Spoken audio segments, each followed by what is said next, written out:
Қайырлы күн. Бүгін бананды коктейль жасайтын боламыз. Ересектерге де балаларға да ұнайтын бір ғана бананнан осылай бананды бөліп алып, үстіне 250 мг сүтіңізді құясыздар, бәрі салқын болу керек. Содан кейін балмұздақ қоссаңыздар да, қоспасаңыздар да болады. Бірақ мейлінше коктейль осы балмұздақпен тәтті болады. Сондықтан мен осындай үйдегі бар жағдайдағы осы мороженныйды қостым. Сіздер де өздеріңізден қалаған мороженныйларыңызды қоссаңыздар болады. Осылай жақсылап барлығын қосып алдым. Сосын бір чайный ложка мед қосасыздар, қою мед болу керек.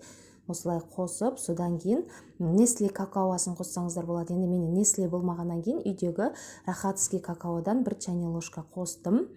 Сосын бір массаға келгенше жақсылап осылай блендермен араластырып аласыздар. Осындай сұйық масса болу керек. Содан кейін стаканға құйып сына берсеңіздер болады. Бұл жерде менде 3-4 стакан шығатын коктейль шықты. Енді өздеріңіз несін көбейтіп құйып бере берсеңіздер болады. Ұнаса лайк басып коммент